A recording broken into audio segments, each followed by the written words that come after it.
Muy buenas noches, tengan todos ustedes. Son las 8 en punto. Y como lo hemos hecho a lo largo ya de 23 semanas, estamos transmitiendo completamente en vivo a través de la plataforma Zoom y simultáneamente a través del Facebook Live de Yo Soy Médico 17, a quien como siempre agradezco el favor de facilitar su plataforma para llegar a más profesionales de la salud. El día de hoy nos ven de Chile, Colombia, Ecuador, Estados Unidos, Panamá, Nicaragua, Guatemala, Bolivia, República Dominicana, por supuesto en México, nuestro país.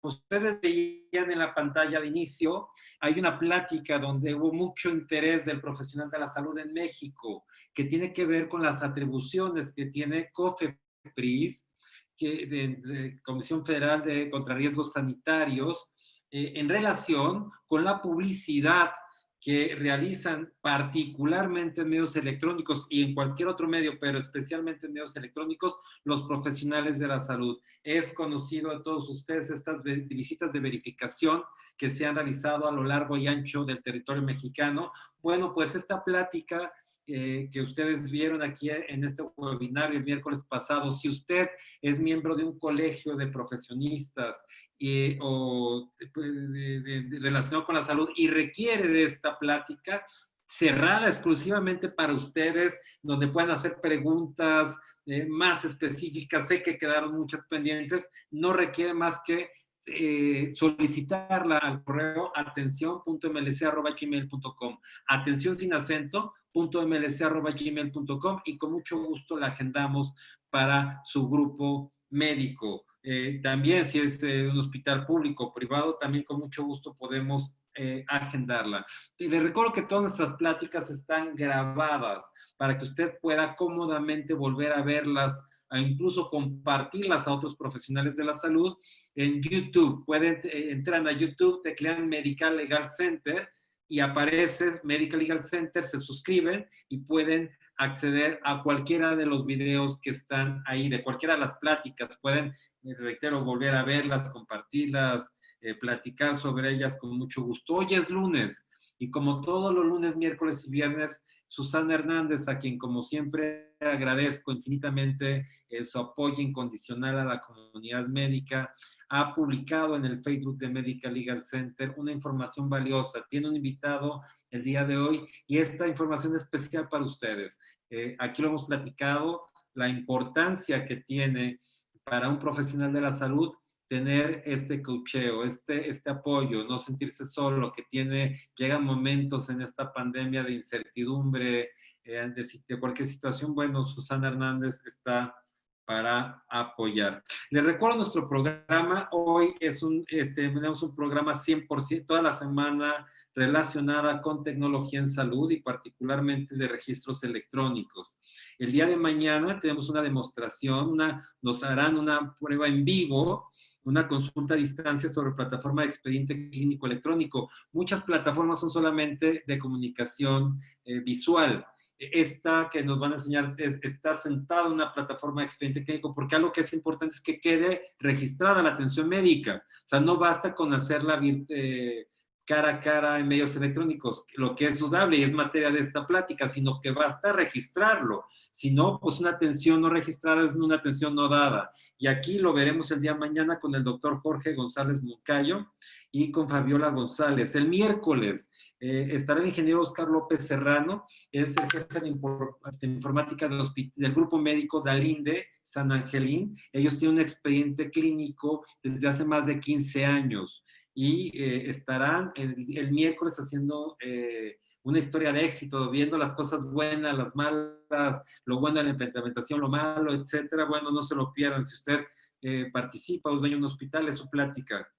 El jueves, un expediente electrónico con cara a cara también, con la distancia, pero para COVID, con la ventaja de poder llevar a cabo este registro médico sin necesidad, solamente con dispositivos con smartphone. Llega la enfermera, hace su nota, el médico, el paciente hospitalizado con un QR, y quien va llegando con su propia experiencia, con su propia tableta, con su propio teléfono, puede estar registrando notas, porque hemos detectado que otro foco de contagio, donde todo el mundo agarra el expediente clínico. Bueno, aquí nadie agarra el expediente clínico, y todo el mundo tiene acceso a esta herramienta. Estará el doctor Jaime José Gutiérrez Gómez enseñando esta herramienta el viernes, de lujo. El viernes, puros tecnológicos, puros médicos, usuarios de estas herramientas. El doctor Isaac Montoya, de otorrinolaringólogo, expresidente del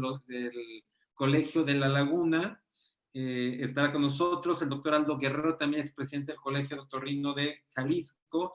El psicólogo Juan Carlos Garnica nos hablará de su propia experiencia usándolo. Y de lujo, la doctora Silvia Pérez, ella es la líder del expediente clínico, ahora con consulta en línea de una compañía, muy importante compañía de asistencia, Asismed. Entonces está de lujo nuestro programa de toda la semana. Les recuerdo nuestras redes sociales, Medical Legal Center en Facebook, Twitter e Instagram.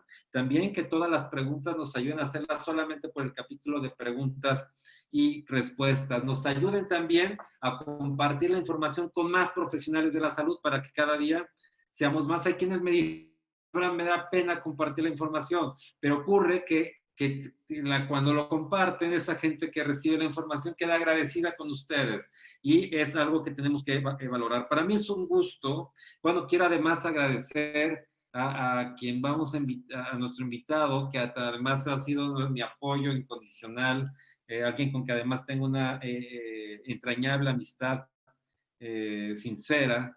Quiero hoy presentar que ahora es nuestro invitado, afortunadamente, y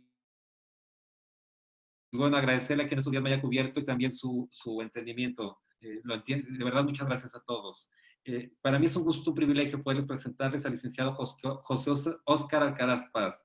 Él tiene un currículum increíble. Yo les voy a dar un pequeño resumen, sino que nos pasamos algunos minutos. Él es abogado egresado de la Universidad de Guadalajara, tiene especialidades en Derecho Administrativo, Derecho Constitucional y Amparo por la Universidad Panamericana Campus Guadalajara, con la que obtuvo también la maestría de Derecho Público por la Universidad Panamericana.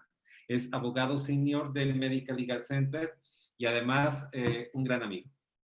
Óscar, muy buenas noches. Te mando un abrazo y gracias por aceptar y por todo el esfuerzo que hiciste apoyándome estos días. Muchas gracias, Óscar. Nada que agradecer, el agradecido soy yo por haberme permitido estar con los médicos.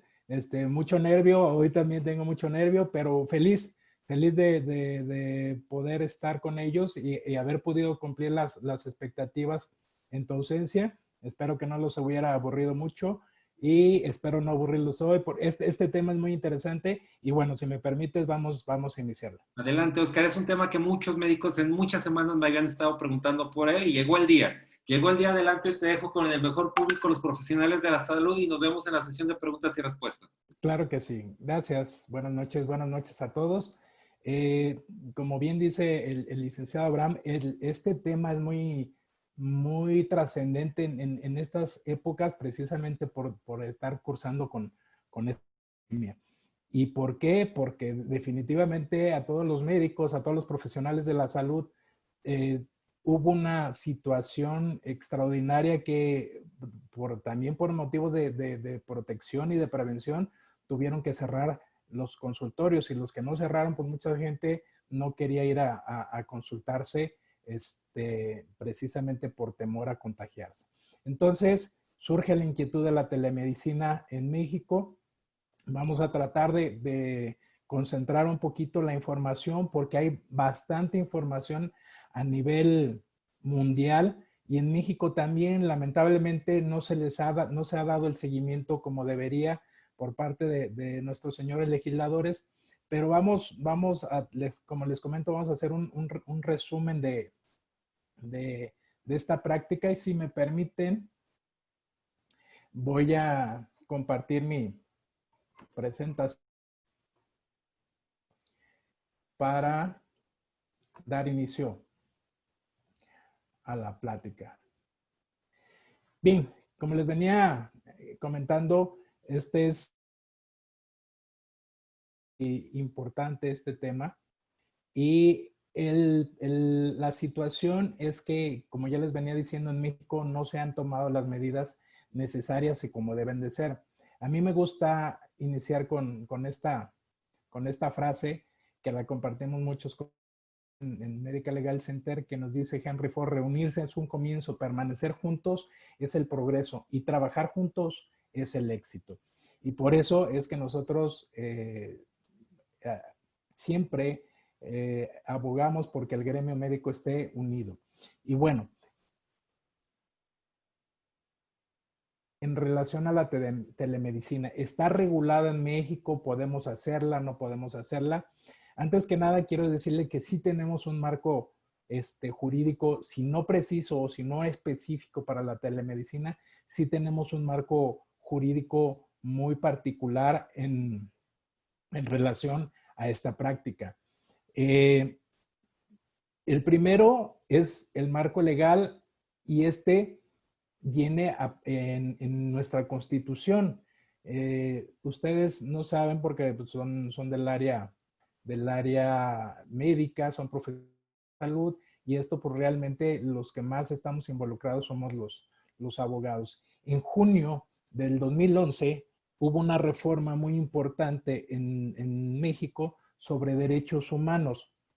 Esta reforma tuvo implicaciones trascendentales porque, digo, si aún en estas fechas estamos padeciendo en la cuestión de problemas por la falta la falta al respeto de los derechos humanos, en este caso, antes de esta fecha, pues estábamos peor. Entonces, se da esta reforma trascendental que trae mucho contenido, pero para lo que nos interesa, vamos a señalar dos cuestiones en particular. Se reforma particularmente el artículo 1 de nuestra Constitución Federal, y en este artículo, en esta reforma, se reformó, pero el que más tuvo más impacto y el que viene a hacer el parteaguas es el artículo 1. Y hay dos donde son más representativas esta reforma. Y primero nos cambia el nombre de individuo a persona. ¿Qué significa esto? Y se reconocen los derechos humanos. Antes se le llamaban garantías individuales, y las garantías individuales es la protección que da la Constitución o el Estado lo que tiene que garantizar, pero los derechos son intrínsecos o son inherentes al ser humano. Entonces, el hecho de que se modifique a la persona que se cambie el término de individuo por persona, implica que ya no debe de haber género, no debe de haber una situación más que la sola situación de que la persona es un ser humano. Y por esta situación se le deben de respetar sus derechos humanos, precisamente.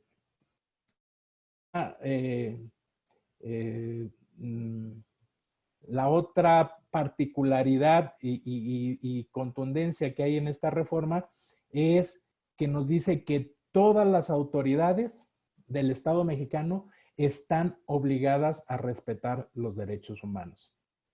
¿Qué significa esto? Que no solamente el Poder Judicial está obligado a respetar los derechos humanos, sino que además las autoridades ejecutivas, como puede ser el Estado, la autoridad administrativa a través de sus representantes, y también las autoridades legislativas. Entonces, todos están obligados a respetar los derechos humanos. Pero no nada más. Bueno, ahora vamos a enfocar esta plática en razón de los derechos humanos de los pacientes, que al final va a repercutir en los profesionales de la salud. Otra particularidad es que el Estado, con esta reforma, el artículo 1, se obliga al Estado a respetar lo que se plasmó en los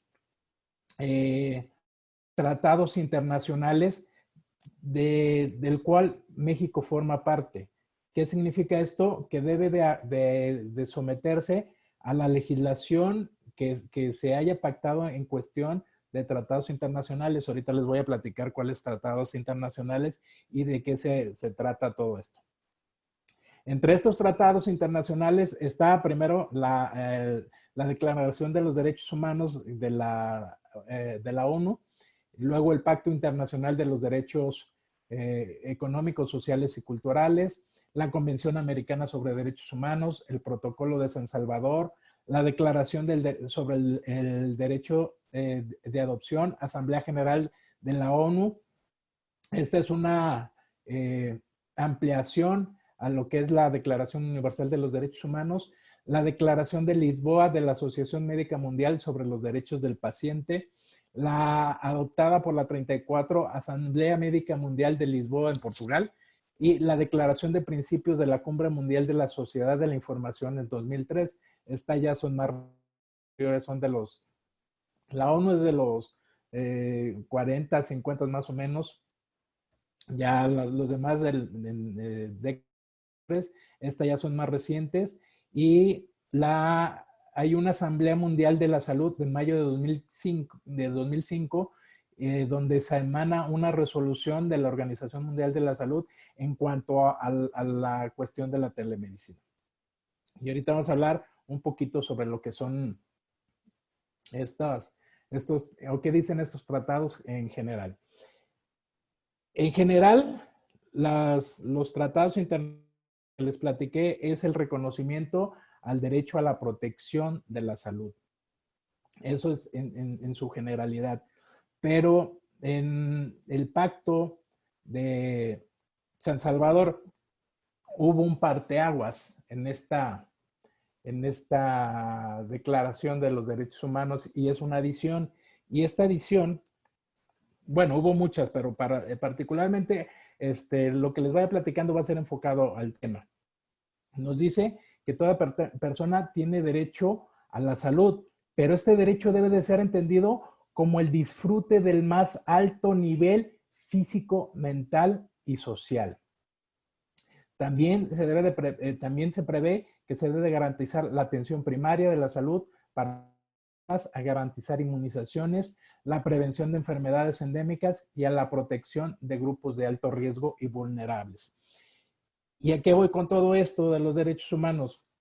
Que obviamente también esto está contemplado en el artículo 4 de nuestra Constitución, y donde dice que todos los mexicanos o todas las personas que estamos en el país tenemos el derecho a la protección a la salud.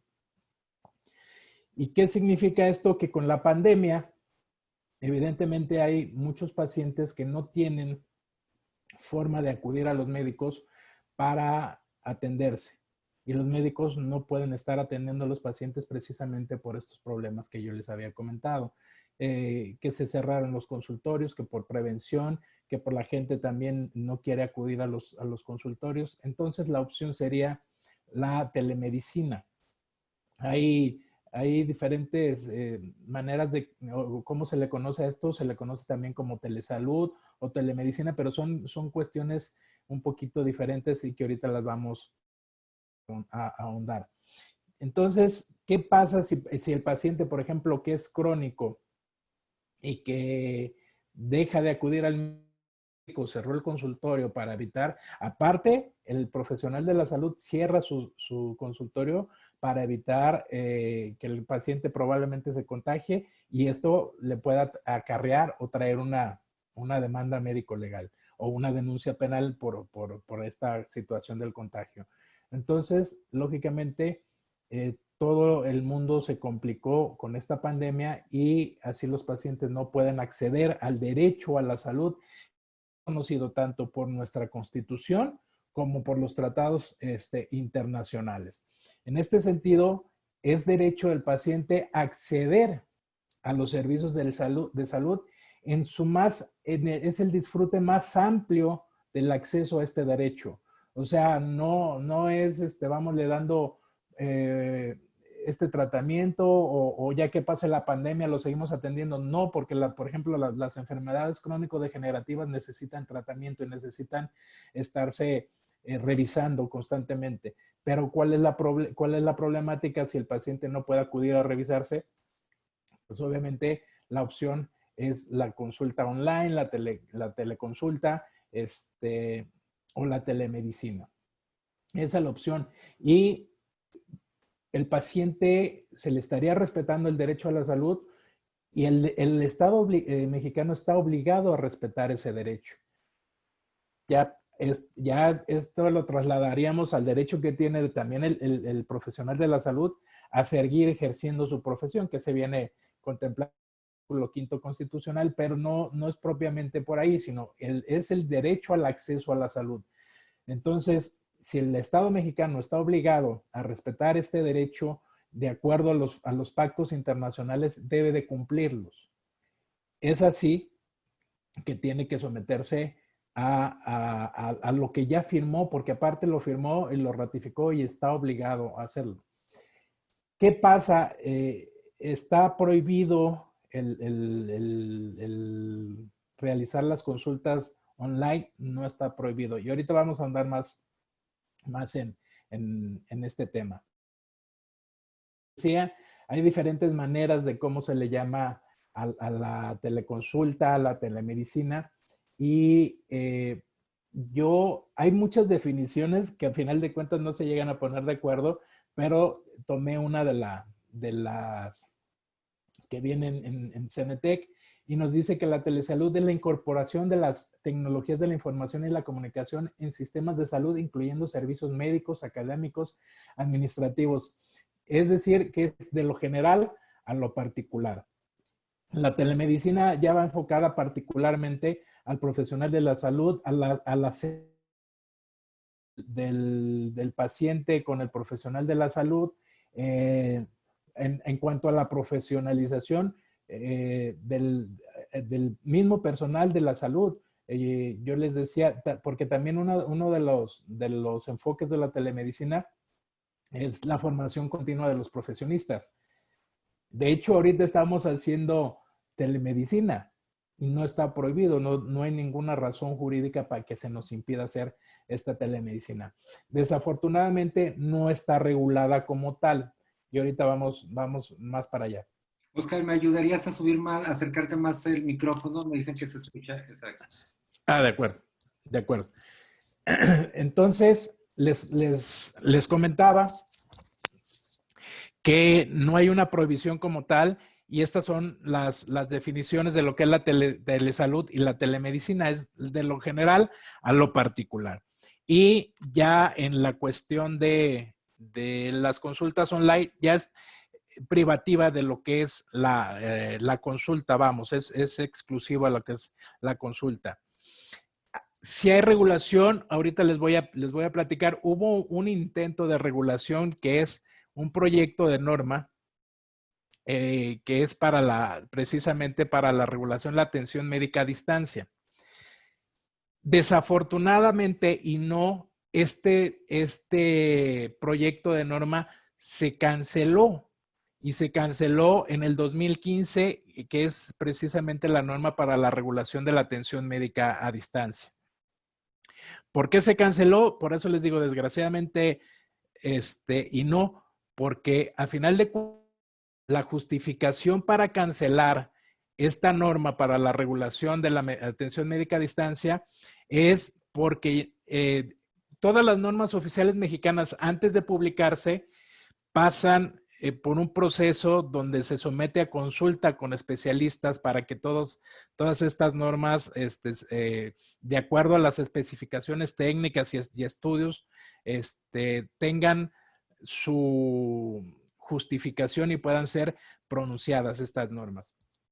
A final de cuentas, esta se cancela precisamente porque las razones, dicen los expertos, que ya hay regulación en cuestión de medicina y por tanto no debe de haber una disrupción entre la tecnología y el área médica. Particularmente nos dice, Con base al resultado obtenido en el estudio técnico realizado por el proyecto de norma mencionado y en consideración a las opiniones emitidas por representantes de instituciones de los sectores público, social y privado que participaron en diversas partes del proceso de elaboración del proyecto en cuestión, determinaron que el uso de las TIC, la semana pasada les había dicho que no me había confundido, que íbamos a hablar de las TICs, no de los TICs, no de los TIPS.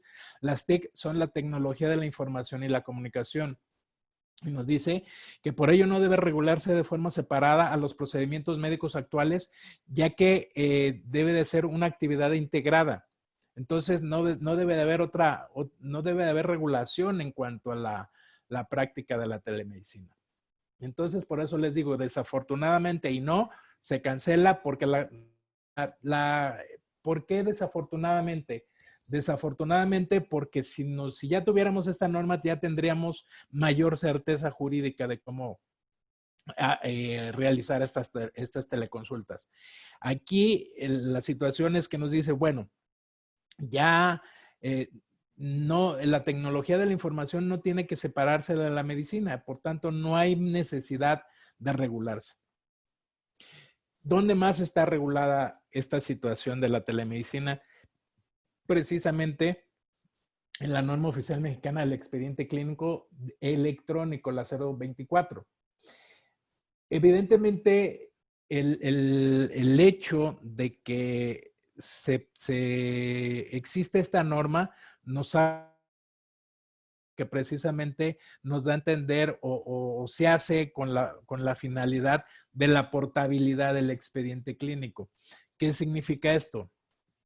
Que el expediente clínico, si yo como paciente resido en Guadalajara y por X circunstancia tengo que ir a trabajar a la ciudad de Monterrey y tengo que estar allá por 2, 3 semanas y en esas 3 semanas me enfermo, tengo un accidente o se complica, si yo tengo una enfermedad y se complica y me tienen que atender en la ciudad de Monterrey, obviamente yo no voy a ir cargando con mi expediente clínico para que vean allá mis antecedentes y lo que me han hecho y los estudios.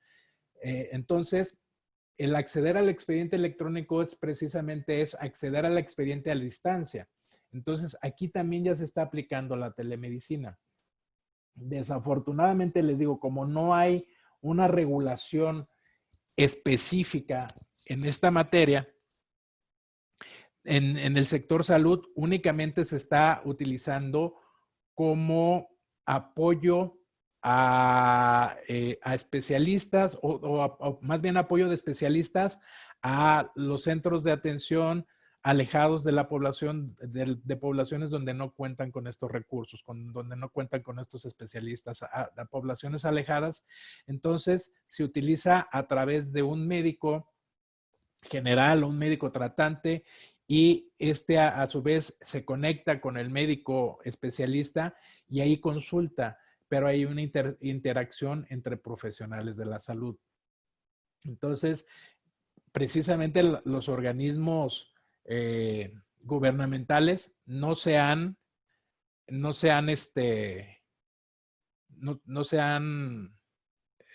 puesto a realizar consultas a distancia como tal. Ahora bien, nosotros tenemos la norma oficial mexicana del expediente clínico, que es la 004 particularmente, y nos habla del consentimiento informado. ¿Qué significa? Que si yo como paciente estoy de acuerdo a la información que se me está proporcionando y se me explica y yo acepto esta información y acepto el hecho de que se me atienda de esta manera a través de la telemedicina, yo de alguna manera me estoy corresponsabilizando de lo que pueda suceder. Y afortunadamente ya hay una resolución de la segunda sala de la Suprema Corte, de la primera sala, perdón, de la Suprema Corte de Justicia, donde dice que el consentimiento es donde el paciente asume los riesgos y consecuencias inherentes o asociados a la intervención autorizada. Ahorita más adelante vamos a ver los pros y los contras, qué consultas sí podemos ver, qué consultas no podemos atender. Y esta tesis está publicada o fue publicada en el semanario de la Federación bajo este rubro. Dice consentimiento informado, derecho fundamental de los pacientes. Así como se reconoce el derecho a ser informado y el derecho a la autodeterminación del paciente, también se deja ver que el paciente se está corresponsabilizando. Entonces, él al momento de aceptar esta teleconsulta, está aceptando también el modo en el cual se va a impartir o se va a dar esta teleconsulta. ¿Cuáles inconvenientes tenemos en la actualidad? Hay una regulación precisa en específico. Obviamente nos vamos a enfrentar a las demandas, pero estas demandas no forzosamente tienen que ser por la cuestión de que me atendieron a distancia. Las demandas podrán prosperar en el sentido en que yo realice una teleconsulta y no lo haga de manera apropiada. ¿Qué significa esto? Que, por ejemplo, si yo el paciente, aún teniéndolo enfrente de mí y explorando físicamente al mismo, y yo le doy un medicamento que en vez de beneficiarlo le va a perjudicar, evidentemente esta va a ser la misma situación en una teleconsulta. Como yo les decía, hay una premisa de derecho que nos dice que lo que no está prohibido está permitido. Perdón. ¿Qué significa esto? Que si yo no tengo una prohibición expresa por parte de la ley, yo puedo realizar ciertas actividades. ¿Por qué? Porque no son delitos, porque no son antijurídicos, pero no está regulado. Aquí el problema es que no está regulado y yo lo que les decía, esta situación nos permite o nos deja en una especie de limbo porque no existen las bases para cuáles yo dar la consulta. Entonces, las probabilidades de la demanda va a ser en el mismo sentido de que yo, como profesional de la salud, atienda al paciente de manera inadecuada. Obviamente, aquí tenemos que ver qué tipo de consulta. Decía, regularmente son consultas de seguimiento. Son consultas de pacientes que ya conocemos, que ya hemos atendido. Evidentemente no vamos a hacer consultas, no vamos a dar consultas que no podamos nosotros constatar. Por ejemplo, algo tan particular como son las constantes vitales. Esas consultas no las podemos hacer. Exploraciones directas en físicas, cuando son necesarias las presencias, pues evidentemente no podemos hacer esas consultas. No podemos decirle, ¿sabes qué? Vamos te voy a, vamos, a lo mejor un ejemplo burdo, pero es lo que aplica. Yo no puedo realizar una exploración ginecológica por medio de la teleconsulta. Y aquí hay otra situación muy particular. Precisamente hay que tener mucho cuidado en la información que yo recabe del paciente y la que yo le dé al paciente, porque precisamente esta es una de las situaciones que a mí me pueden poner en un dilema legal. ¿Y por qué? Porque sabemos que es muy fácil los famosos hackers que entren a mis cuentas, que vean las consultas, si yo las tengo grabadas, si yo las tengo registradas, si yo no lo hago de manera adecuada, puedo yo tener problemas. Esos son los inconvenientes legales. Las consultas que puedo dar, insisto, son de seguimiento, son pacientes que sí, que estoy atendiendo crónico degenerativo, hay algunos países donde realizan, hay especialidades que sí realizan telemedicina, particularmente neurología, psiquiatría, perdón, y otras especialidades que sí pueden ver realmente o realizar estas teleconsultas. Cirugía general, cuando sean de seguimiento, pues obviamente yo no voy a ver un paciente o no le voy a quitar los puntos a través de una pantalla. Evidentemente tengo que tener contacto físico con el paciente, pero todas aquellas consultas que no impliquen una situación que yo necesite atender directamente o exploración directa hacia el paciente, yo las podía realizar. ¿Por qué?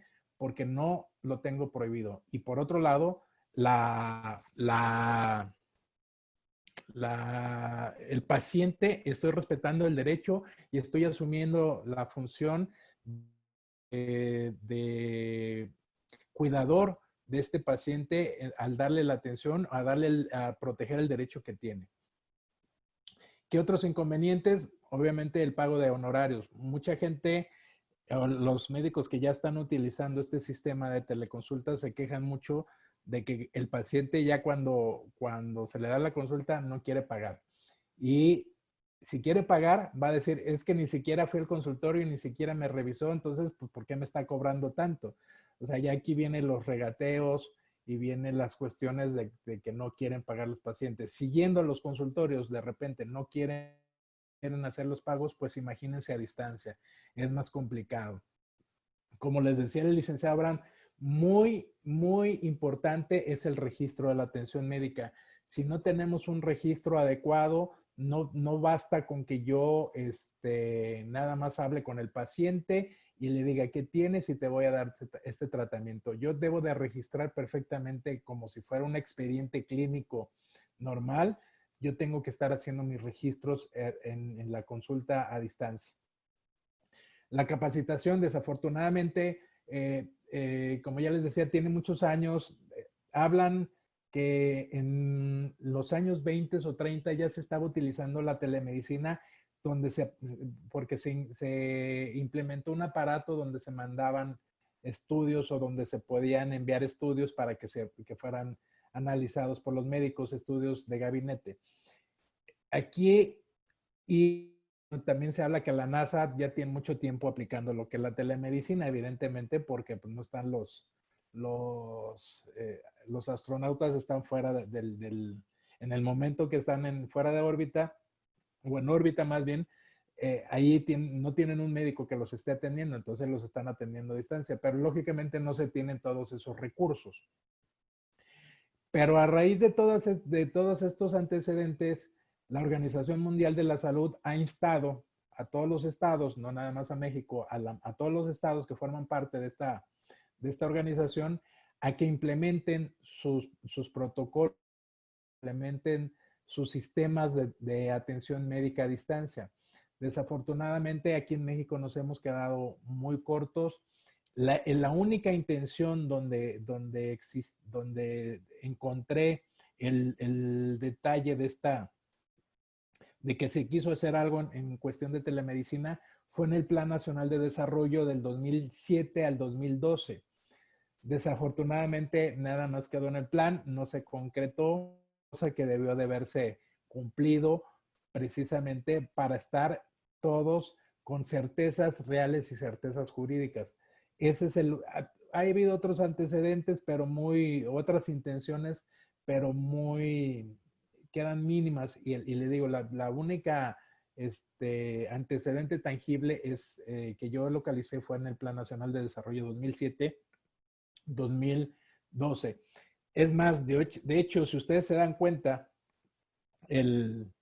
la CENETEC en parte fue creada para eso, para utilizar las tecnologías, es el Centro Nacional de Excelencia Tecnológica, imagínense. Una de esas fue para implementar sistemas de información y además aplicar las cuestiones tecnológicas en la medicina. Y desafortunadamente no ha pasado nada. Y como yo les decía, la OMS, la Organización Mundial de la Salud, ha instado a los países para que hagan planes y estos planes incluyen la capacitación, porque no nada más voy a abrir mi consultorio virtual y no es así. Hay que implementar planes y estadísticas planes y que se concreten con estadísticas para llevar un debido control de esto.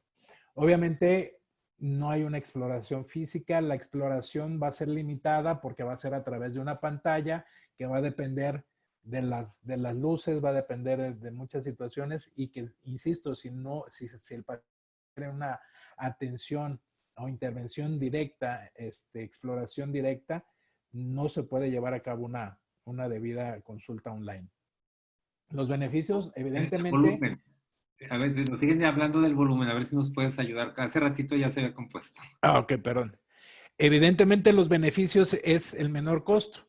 Hay menores gastos operativos y en este caso de pandemia lo que tenemos es evitamos los riesgos. Este es el mayor beneficio.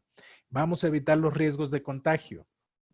Otro de los beneficios es que haya mayor cobertura a mayor pacientes. Y evidentemente nos vamos a evitar muchas complicaciones en cuanto a que ya tengo el consultorio lleno, que ya la gente está desesperada, que ya se van porque no se pudieron esperar un poquito. Sin embargo, ya en la comodidad de su casa, pues es evidente que la consulta online es más beneficiosa. Evidentemente, la medicina y la tecnología siempre va a ser más rápida juntándolos. La medicina junto con la tecnología. ¿Cuál es el mayor reto de los profesionales de la salud? Instar al Poder Legislativo para que promueva la regulación y ya se tenga la absoluta certeza de que se va a hacer una debida práctica en este sentido. En esta temporada, en mayo de este año precisamente, relató un punto de acuerdo donde la Secretaría de Salud que emitiera los informes de cuál es el estado de la telemedicina en México y también le solicita a los estados de la República que ellos empiecen a aplicar a través de sus secretarías de salud de cada entidad federativa, empiecen a aplicar los modelos de telemedicina. Ahorita les comparto el nombre de la diputada que hizo esto apenas en mayo de este año. Son los únicos acercamientos que ha tenido o que han hecho el Congreso. Hay algunas iniciativas que se han quedado paradas, ya sea en una cámara o en la otra. No sé por qué no lo quieran legislar, no sé si les da flojera las cuestiones médicas, pero aquí es importante que ustedes, los profesionales de la salud, a través de sus agrupaciones, de sus colegios, de sus federaciones, de alguna manera presión al Poder Legislativo. No tienen que ir ustedes directamente a la Ciudad de México, puede ser incluso desde sus estados, con sus estados locales, ahí empezar a mover esta situación para que ustedes tengan la mayor certeza. En conclusión, ¿está permitida la telemedicina en México? Sí. Tiene complicaciones, muchas complicaciones. Esta situación de la regulación que ya les comentaba, las limitantes que tenemos de no tener directamente al paciente para hacer una exploración física directa, pero ¿me expongo a demandas? Sí, pero la demanda no tiene que ser porque yo lo atendí a distancia, sino que va a ser en base o puede ser por el mismo motivo que si hubiera yo atendido directamente al paciente en forma directa. Licenciado Abraham. Muchísimas gracias, mi querido licenciado Oscar. A ver, Oscar, ya puedo hacer preguntas, ¿verdad? Sí, claro. A ver, Oscar. Adelante.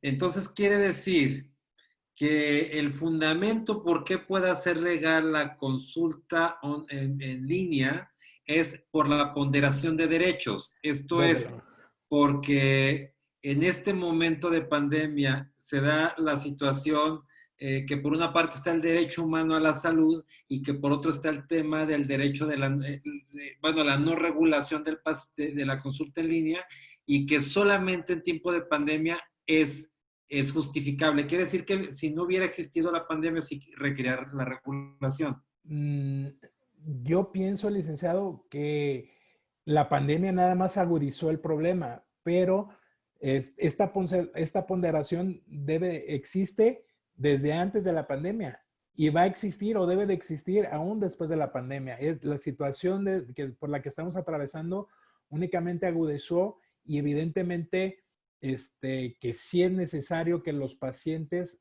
sigan recibiendo su atención.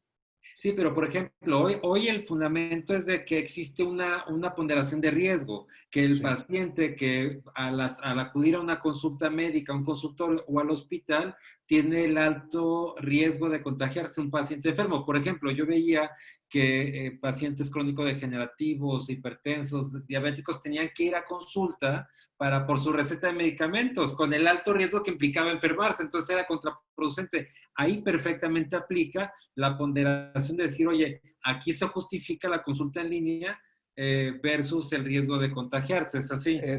Así es correcto.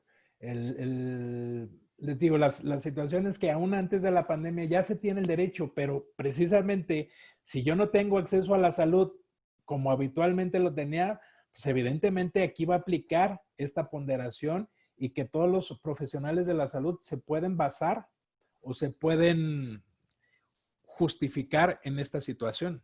Sí, pero antes de la pandemia, la justificación era que yo vivía en un lugar lejano de difícil acceso. Y entonces, para poder tener acceso al derecho a la salud, ponderaban ese derecho sobre, aunque no estuviera regulado el tema de la consulta en línea. Sí. Ahora, incluso aquí en lugares urbanos, es justificable siempre y cuando por el tema de la pandemia. Pero aún así, ¿estás de acuerdo, Liceo Oscar, que eso llegó y hay que regularse? Porque Sí. si no se regula, pues será tierra de nadie. Hay, en lo que estuvimos investigando, licenciado, hay una tesis también que habla de las personas que están recluidas. Y yo hago esta similitud. Ahorita las personas que están en un centro de readaptación tienen derecho a la salud, no porque estén encerrados, quiere decir que no se les tiene que otorgar la consulta o la medicina que requiera. Y yo hago esta comparación. Ahorita prácticamente toda la gente está recluida en sus casas por esta pandemia. Entonces, también aplica esta ponderación.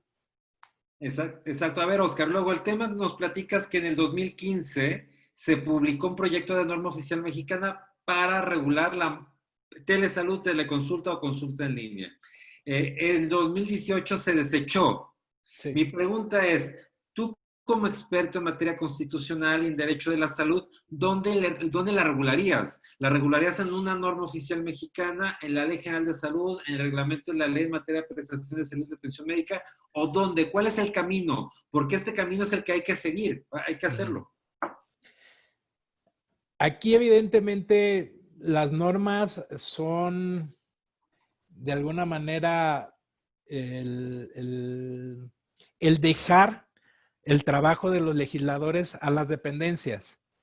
Entonces, pues las dependencias muchas veces las van a crear las normas a su modo y no se puede crear una norma a modo de una dependencia. Una ley o una norma debe de ser de observancia general y debe de ser, no puede ser para cierto individuo, para cierto grupo de personas. Entonces debe de estar legislado primordialmente en la Ley General de Salud y de ahí desprenderse en su reglamento de la atención para la prestación. A ver, Oscar, una pregunta que no es fácil, porque, a ver, ¿qué pasa con el tema de las consultas internacionales? Hoy en día tenemos el tema de la distancia, pero hoy podría ser válido, podría conectarme con alguien en Maracaibo, en Veracruz, en Maracaibo, en Venezuela, que por cierto nos saluda, ahorita se conectaron, muchas gracias. Podría estar haciendo una consulta ahí, dar un seguimiento. Pero entramos con otro tema, que es el tema de la invasión, de que para poder ejercer en otro país requiero mi cédula profesional, pero eso me queda claro, pero además tengo otro tema. aquí en México y en todo Centroamérica y Sudamérica, hay quienes van y se operan en Estados Unidos. Y entonces, hoy con el tema de la pandemia, el seguimiento médico se lo hacen con teleconsulta.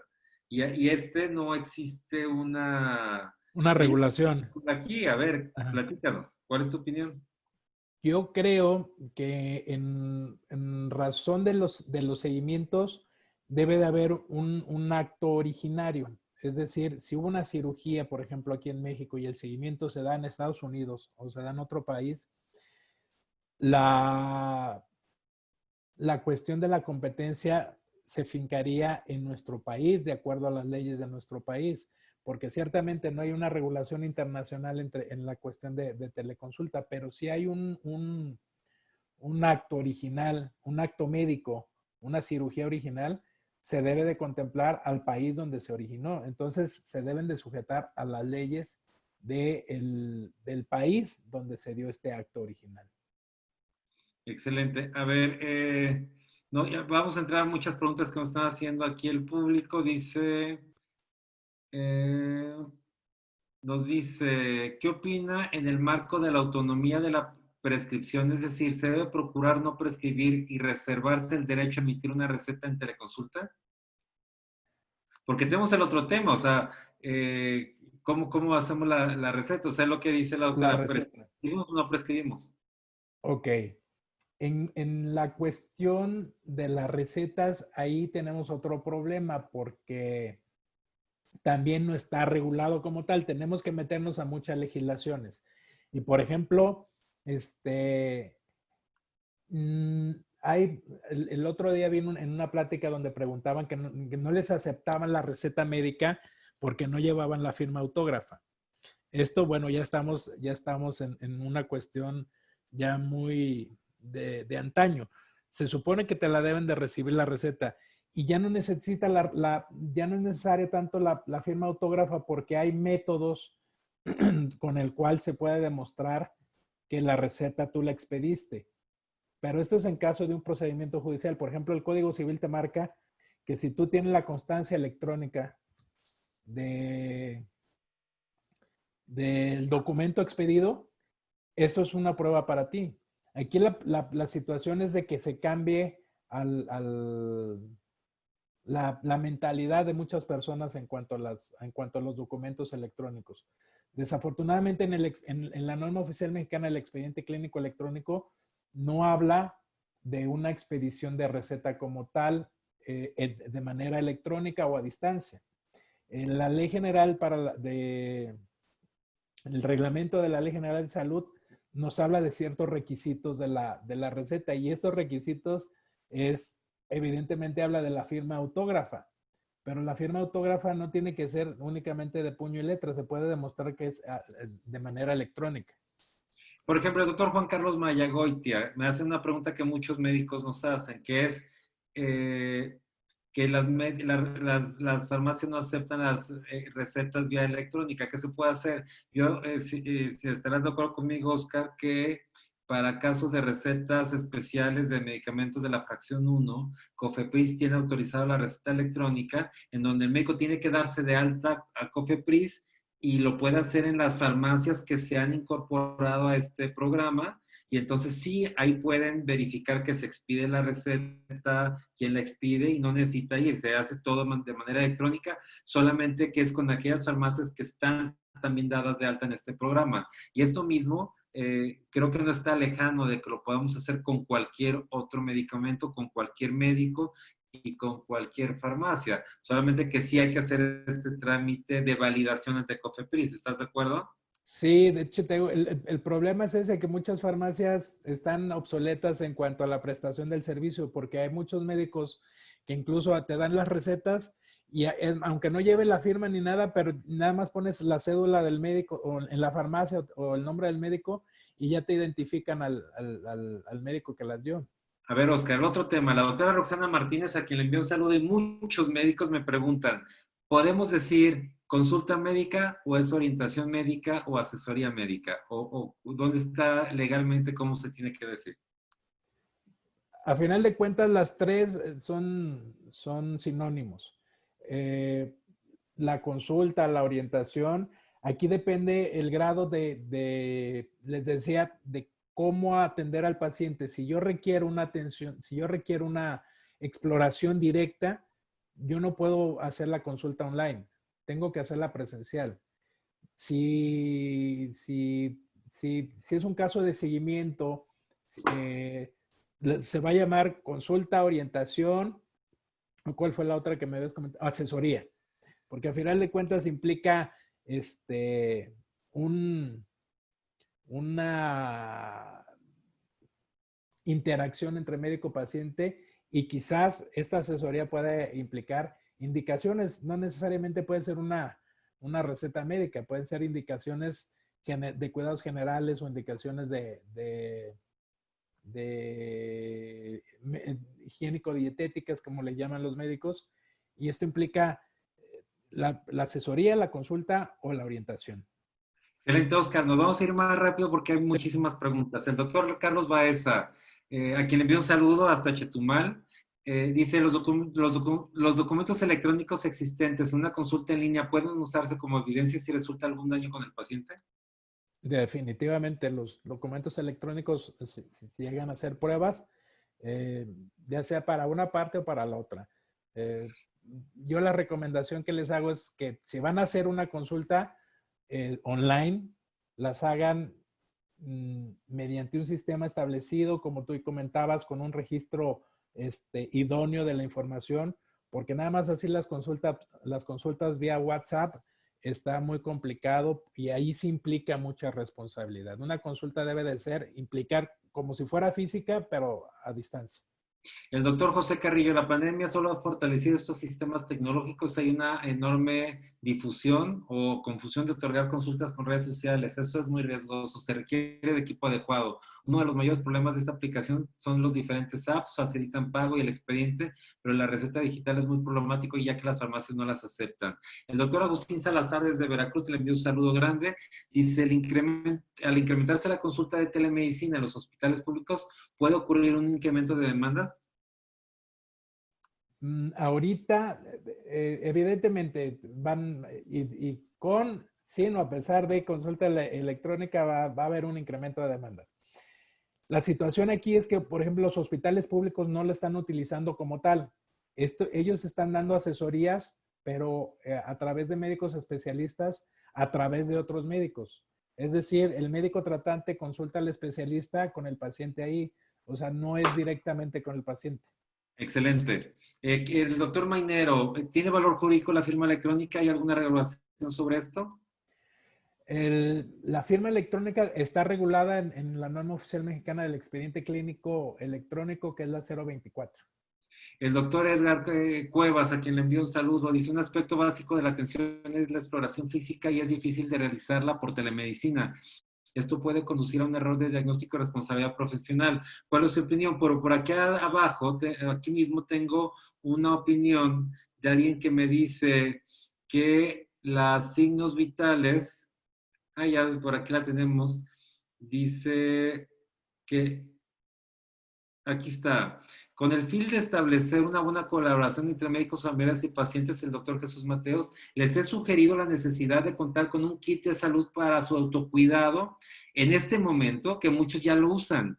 Por ejemplo, para medirse la glucosa y me pasan el reporte. El paciente hipertenso verifica todos los días y presión arterial. Un termómetro digital o infrarrojo, se mide la temperatura. Ahora con el COVID usan oxímetro. Mi labor como médico es educar al familiar, al paciente para que utilicen estos recursos que les pueden ayudar a mejorar su evaluación clínica, enfermedades crónicas, porque ellos interpretan sus resultados ante una regularidad, informan al paciente. Están las dos posiciones. ¿Tú qué opinas?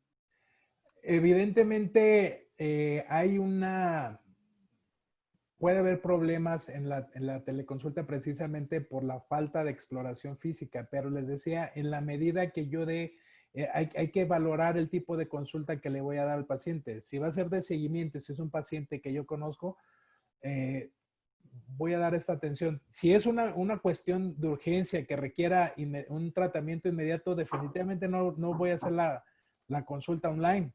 Yo lo tengo que derivar a un centro hospitalario para que ahí lo valoren. Aquí yo sí se los voy a dejar mucho, que es una cuestión de criterio y de sentido común de cada uno de los profesionales de la salud. Voy a valorar cuál sí puedo atender por teleconsulta y cuál paciente no. Bueno, y además, o sea, el riesgo, o sea, si tengo un paciente de riesgo que solamente le voy a dar seguimiento, yo creo que constitucionalmente sí se justifica. O sea, si ante un tema, oye, ¿por qué utilizaste eso? Creo que en un tema de derecho pro homine, que es lo mejor para el Sí. paciente, es mejor para la persona indiscutiblemente. O sea, no hay forma de poder decir, no lo consulto porque no lo tengo aquí encima, no Es lo que tengo no, aquí enfrente. es que la demanda no me van a criticar o no me deben de criticar por qué no lo tuve enfrente al paciente, no tuve contacto directo. Me van a criticar lo que hice o dejé de hacer desde el punto de vista médico. Y si obviamente esto influyó con la cuestión tecnológica, pues aquí sí sería cuestión de la telemedicina. Pero, por ejemplo, como dices, una cuestión de urgencia, bueno, no de urgencia, una cuestión que amerite una atención de seguimiento para evitar que el paciente se complique, yo sí lo puedo atender y no me van a criticar porque, le insisto, no está sancionado el hecho de que yo haga una consulta online. De hecho, no está prohibido. Excelente. El doctor Mainero también, perdón, el doctor Jesús Mateos nos dice también que hay instituciones públicas donde no le toman signos vitales, que nomás leen el expediente y recetan. Entonces, ¿qué es lo mismo? Dice, yo uso y aclaro al familiar a pacientes que es una orientación telefónica y ellos, por el temor de contagio, aceptan, porque ellos consideran también un riesgo el tema del contagio. La doctora Bernabé, le recuerdo que hay cirugías dirigidas o supervisadas por médicos que están a distancia. Esto es telemedicina. Lo que pasa es que hay que distinguir, Oscar, ¿estás de acuerdo en el tema de telemedicina y consulta en línea? Sí, sí, por eso les decía que hay tres definiciones: telemedicina, telesalud, que es lo general, y la consulta online. Hace un momento hubo alguien que comentaba que no estaba de acuerdo con el criterio jurídico. Le comenté que no lo hiciera saber cuál es su criterio, por qué no, y entonces poderlo platicar. Entonces, si me lo hace, te lo planteo. ¿Qué hay en cuanto a la consulta psicológica? ¿Es lo mismo? Sí, ahí yo creo Ellos no que toman signos vitales. así es. Así es más sencillo porque no necesitan una exploración directa del paciente, creo yo. Entonces, pues dice Alberto García, Gracia, ¿orientación médica o consulta médica? ¿Cómo le ponemos? ¿Como sea? Para mí son sinónimos. Ok, y Implican las mismas responsabilidades, es lo mismo. ahora, el doctor Alejandro Ramos dice, ¿y si lo haces telefónica o por WhatsApp, tiene el mismo valor que si lo haces en una plataforma de expediente? No tiene el mismo valor, por eso yo les comentaba y les decía sobre lo del WhatsApp o la consulta telefónica. Si no hay un debido registro con el expediente clínico y que yo vea paso a paso, es como si tuviera de frente al paciente. De hecho, lo voy a tener de frente, pero a través de una pantalla. Yo tengo que hacer mi registro en el expediente clínico. Entonces, en el expediente voy a consignar los datos y síntomas que yo vea o que me platique el paciente. En la llamada telefónica no tengo cómo registrarlo, y en el WhatsApp nada más él me dice el mensaje: oye, doctor, me siento mal o me pasó esto. Eso no es, yo no lo considero apropiado. Yo creo que los temas que van a ver en la próxima semana van a quedar más claros. El registro del Durante la expediente. semana. El doctor Echavarría dice, ¿existe ya la receta electrónica en el caso que se prescriba antibióticos? Bueno, son los de la hablaba de Cofepris, Sí. que ya lo pueden hacer. ¿Hay algún? Pueden entrar a Cofepris, pongan Cofepris receta electrónica y ahí aparece cómo hacer el trámite y cualquiera lo puede hacer. Solamente registran la cédula, cotejan, etcétera, y autorizan. El tema es que solamente se surten en determinadas farmacias, no en todas. Y si hay algún programa médico que incluya y se puede cobrar vía electrónico, como Uber aplica algún cargo al paciente, que era lo que comentábamos con Oscar, que uno de los temas que hay que verificar es que sí tenga un mecanismo de cobro, porque el paciente siente que no debe, que no es una consulta en sí, no la paga. Entonces, que sí es un tema que para agendarla, previamente se haga el registro del dinero. Dice, ¿cómo se puede manejar el tema de los medicamentos controlados, analgésicos, opiáceos, en los que necesariamente va a haber una receta en físico? Pues son estas recetas electrónicas que ya tiene por ejemplo, los tratamientos de cáncer las están dando a través de COFEPRIS en receta electrónica, ¿es correcto o no? Sí, incluso los psicotrópicos tienen también un apartado especial donde tienen un registro que deben de registrar los médicos o las instituciones de código de barras y ya se tiene ese registro electrónico. La doctora Teodula dice que el artículo 4 constitucional nunca se ha hecho caso, que el tema de la protección a la salud es una utopía y bueno, pues lo vemos esto todos los días. Ojalá realmente estos derechos sean, y sí, claro que es una utopía, en el momento en que se establece que es la protección al derecho de la salud y hay tantas cirugías postergadas por falta de insumos e infraestructura, definitivamente que es una violación. El problema, perdón, es que se deja en letra muerta porque muchas veces los mismos ciudadanos no vamos a las autoridades a exigir el derecho.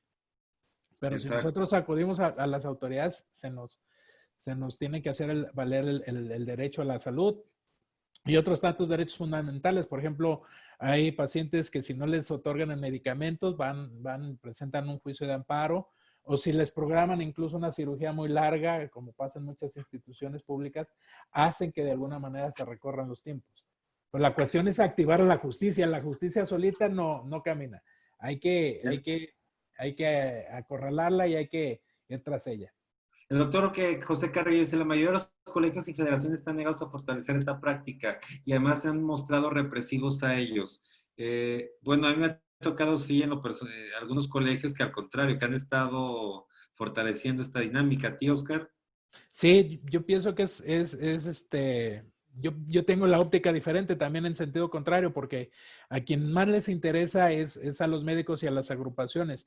Quizás algunos estén renuentes precisamente por las cuestiones de los pagos, por las implicaciones legales, pero sí hay muchos colegios que sí están en favor de que se promueva y se regularice todo esto.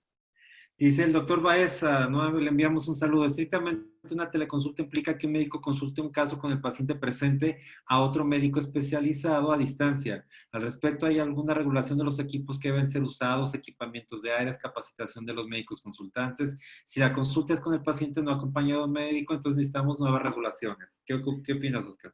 Efectivamente, lo que yo les comentaba, que no hay regulación. En las instituciones públicas se hace eso, pero no hay instructivos, no hay reglamentos que nos digan se tiene que utilizar este tipo de instrumento, este tipo de tecnología. No existe. Entonces, ese es el problema, y mucho menos hay en particular. No hay una regulación que diga, pues vas a tener, como decía otro médico, vas a tener este kit con el que te voy a poder valorar a distancia. No lo hay, desafortunadamente. Exacto, tenemos el doctor José Carrillos, dices, ¿qué debe ser en la receta electrónica? Es que la receta se manda a la farmacia para hacer surtida y ni siquiera existe un documento, es meramente digital. Pues sí, oye, pero son solamente, reitero, las recetas electrónicas son aquellas que valida previamente COFEPRIS, no lo podemos hacer nosotros, todo tiene que, y ese es un trámite personalísimo. Si a ustedes les dicen que hay un sistema de consulta en línea, que ya está hecho el tema de la receta electrónica, esto es falso. El trámite es personalísimo, lo puede utilizar la plataforma que usted guste, pero particularmente el tema de la receta electrónica, de estos medicamentos, de los libres, no tiene ningún problema con su plataforma, pero este tipo de medicamentos sí tendrá que hacerlos directamente a través de COFEPRIS. Que se tiene que acreditar y obviamente demostrar que es él, pues a través de sus acreditaciones, que es decir, a través de las cédulas. Es común que la receta física no sea aceptada en otros estados de nuestro país, incluso los antibióticos. Tiene que ser de la ciudad donde labora el médico. Lo curioso es que si son aceptadas en Texas, radico en la frontera Tamaulipas, muy buena charla. Entonces, podría la doctora Zamudio, puede llamarse consulta médica. Sí, consulta online. ¿Consulta médica virtual? Sí, online o asesoría virtual. O sea, son sinónimos. Para mí son sinónimos. Yo no lo veo.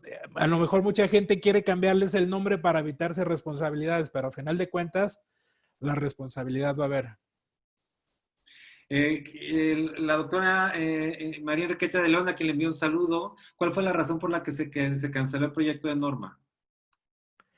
Precisamente porque decían que no tiene que haber una regulación aparte, que ya estaba regulada la medicina, la práctica de la medicina, y no era necesario que hubiera otra, que se adicionara una norma para tal efecto. Dice, existen cuadros apendiculares no patognomónicos o claros. Es un riesgo en la telemedicina, definitivamente. Digo, la telemedicina está hecho para todos los procedimientos. Para muchos sí, pero no para todos. No sé qué opinas. No, precisamente era lo que yo les comentaba, que esto va a depender del sentido común del profesionista. Si yo veo al paciente que tiene cierta sospecha de alguna agudización o de algún problema más serio, yo no lo teleconsulto. O la única sugerencia que hago es derivarlo a un hospital o tratarlo de ver personalmente. No Bernardo recomiendo. Martínez dice, estos distintos expedientes clínicos que están en mercádicos para ser válidos tienen que estar de alta ante COFEPRIS y si no es necesario, si estos es válidos en un juicio. Bueno, COFEPRIS no valida el tema de los expedientes clínicos, es la Dirección General de Informática de la Secretaría de Salud y ahorita precisamente es lo que estamos platicando, el tema de la ponderación de los derechos, pero no es COFEPRIS quien valida esto, sino la propia Dirección de Informática. ¿Cómo saber cuál es la adecuada para utilizar y brindar la videoconsulta? Bueno, pues yo sugeriría que vieran aquí, vamos a ver 3, pero que vieran muchas más opciones. El viernes vamos a ver a 4 diferentes usuarios de diferentes herramientas. Entonces ustedes pueden ver y hay más, muchas más. El tema es que realmente sea... que la puedan usar. Si no la usan, pues no, ninguna es buena. Para recibir la invitación, dice, manejo trabajadores de las aseguradoras, elaboro las recetas o solicitudes, las llevo a la farmacia y los familiares y pacientes acuden, incluso ya surten los medicamentos, pero es un control con la farmacia con el riesgo. Las aseguradoras han omitido el registro de las huellas dactilares con el fin de que el trabajador y el paciente no acudan al consultorio en casos específicos. Pues sí, es un riesgo. A ver, dice Víctor Campos, es común que la receta física no sea aceptada en otros estados de nuestro país, incluso antibióticos. Tiene que ser, esto ya lo habíamos visto. ¿Qué diferencia habría entre una consulta médica virtual y una orientación médica virtual? Ya que la consulta médica se entiende como una revisión completa del paciente que incluye interrogatorio y exploración para concluir un diagnóstico. Oscar. No, es que la consulta médica virtual no hay exploración. Y la exploración es virtual, es la misma que la orientación. Yo les digo que estos son sinónimos y le quieren cambiar el nombre o se los quieren modificar para el momento de las resultas de algún procedimiento médico legal. Pero a final de cuentas es lo mismo porque la exploración, yo no, en la consulta médica o en la orientación, yo no hago una exploración directa. Yo voy a hacer la exploración a través de la pantalla y de acuerdo a los datos que me dé el paciente. Excelente. Bueno, ahorita comentar, ¿tiene validez la firma electrónica con el expediente clínico para presentarse como prueba o evidencia? Aquí estamos muy atrasados. La norma oficial mexicana, la 024, se habla de una firma electrónica avanzada que es para los profesionales de la salud. Pero nuestras autoridades judiciales siempre requieren los expedientes físicos. Y al requerir los expedientes físicos requieren las firmas autógrafas en estos documentos. Dice, a la fecha el médico está desprotegido porque no hay nada que nos proteja de las demandas, ya que la ley tiene muchas lagunas. Es Teodula, la doctora Teodula Saavedra. Clemente Barrera, pienso que la relación médico-paciente será un punto de partida importante y por lógica no debería haber problemas legales. Pero habrá casos donde el paciente busque una ganancia secundaria y el médico actúe con negligencia y es lo que puede echar a perder una buena herramienta de trabajo de las dos partes. Ambos completamente de acuerdo. Dice... También tenemos a Francisco Reyes. La observación del paciente y la exploración física son básicas para un diagnóstico integral. Al faltar una de ellas en la nota de evolución será un factor para que el paciente demande. Esta demanda encajaría penal, civil o administrativo. ¿En qué encajaría si sucede esto? Dice que la exploración física requiere, que la consulta requiere exploración y al no hacerlo podría demandarse. Entonces, sería una demanda penal, civil o administrativo. Puede ser cualquiera de las tres, pero no lo van a demandar porque no hizo la exploración física, sino lo van a demandar, bueno, las posibilidades son muchas y eso depende del paciente. Él va a decir lo que quiere el paciente. Muchas veces Las demandas de los pacientes son absurdos, son totalmente absurdos. Se van a decir 1000 cosas y 1000 tonterías, pero que tenga responsabilidad por no hacer la exploración física va a ser única y exclusivamente en el grado de que esta falta o esta omisión hubiera provocado una lesión al bien jurídico del paciente. La doctora Maleiva, que siempre le envía un saludo, dice, no existen límites para solucionar problemas, pero sí hay linderos. Por ejemplo, llevar salud biopsicosocial según las leyes que nos rigen, se puede, pero puede ser grave y confiarse. ¿Cómo hacerle? Para controlar pacientes donde algunos pacientes no tienen internet, no saben tomarse selfies, enviar un correo, tomar una foto de sus estudios y se niegan a llevar sus indicaciones básicas. Y la pandemia sigue y seguirá. Este es otro problema eh, que aparte de la regulación en cuanto a la telemedicina, y esto ya lo he platicado yo con mis compañeros de trabajo, el problema es cambiar el chip a la gente. No nada más porque tenga el acceso a los medios electrónicos o a estas tecnologías de la información. El problema es que el paciente, como por ahí alguien decía, te va a demandar por cualquier cosa. O sea, es la cultura del paciente. Y esto es lo que deberíamos reformar realmente, porque si reformamos al paciente nos quitamos de demandas. Muy bien, doctor Nelson Faría, definitivamente tanto en México como en mi país estamos muy lejos de tener un marco legal que regule el ejercicio de la medicina por medios electrónicos. Y yo personalmente creo que la pandemia originará cambios irreversibles en muchos aspectos de la vida y uno de ellos es precisamente el ejercicio de la medicina. Esta demora regulatoria desde el punto de vista legal nos hará llegar tardíamente a la práctica futurista. Pues muy buen comentario. El doctor Santos desde Chihuahua, le saludo. La orientación la puede dar cualquier empleado de la farmacia y la consulta solo el médico, como se ven en las farmacias actuales. Bueno, los farmacéuticos no deberían de dar ni siquiera una asesoría No, desde el punto de vista. José Luis no. Martínez Guevara, en una consulta online el paciente puede filmar y editar la consulta para poder una posible demanda. ¿Qué se puede hacer? ¿Es correcto aclarar dentro del consentimiento informado que está prohibido la filmación y grabación para editar? Ahí yo sí lo veo complicado. Sería ideal, pero sería ponernos barreras con el mismo paciente, porque el paciente va a decir, ¿cómo tú sí me puedes estar grabando y puedes estar tomando mi imagen y yo no puedo hacerlo? Desde aquí ya estaríamos teniendo enfrentamiento con el paciente. Yo no lo recomendaría.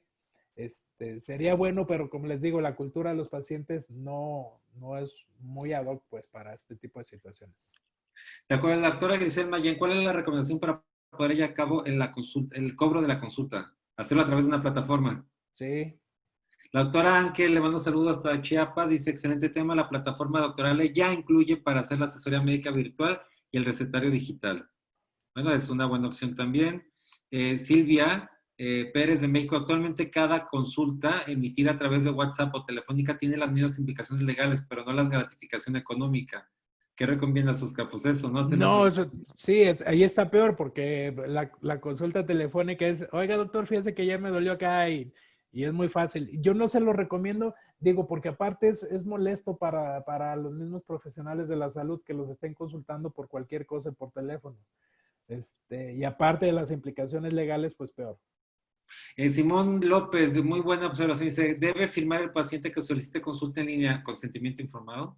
Sí, por supuesto. Es lo primordial. No solo debe de firmar consentimiento informado para la atención médica, sino para que sea en vía online y para que pues, se van a tomar datos gráficos o fílmicos de la imagen del paciente. Entonces, este consentimiento debe de ser más amplio o deben de ser por lo menos 3 consentimientos. Jorge Sánchez recomienda que por WhatsApp no es conveniente. Podría haber, No. ahondar el por qué y si es posible dar asesoría gratuita a conocidos, amistades o familiares sin dar recetas, solo recomendaciones, ¿tiene una implicación legal? El WhatsApp es únicamente, son consultas sin, el médico nada más se queda con lo que dice el paciente. No hay una mayor, no hay abundamiento en la patología. No hay un interrogatorio más extenso, no hay registro en el expediente clínico. Y, por ejemplo, todo lo que yo tengo que atender al paciente, el contacto que yo tenga con el paciente, debo de registrarlo en el expediente clínico. Esto es obligatorio. Y si lo hacemos por WhatsApp, regularmente nunca queda registrado en los expedientes. A ver, Elizabeth Soto hace una muy buena pregunta. Dice, hay pacientes que por videoconsulta me mandan fotos de genitales, mamas, etcétera. A ver, la seguridad primero de la información que no se la roben para extorsiones y el otro tema, el tema de los datos personales. ¿Qué opinas, Oscar? Es lo que les comentaba, es más complicado también la consulta online porque se tiene que prevenir o prever más bien este tipo de situaciones.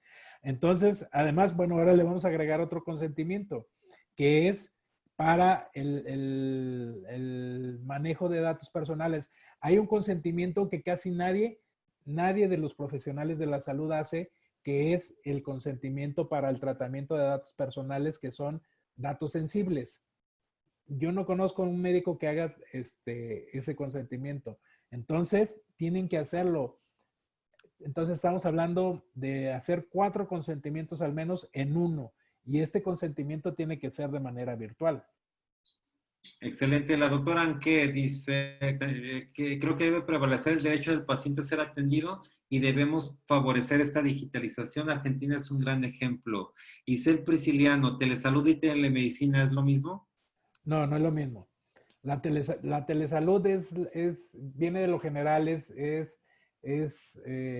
informes, es manejos, es información a través de las tecnologías de la información y la comunicación.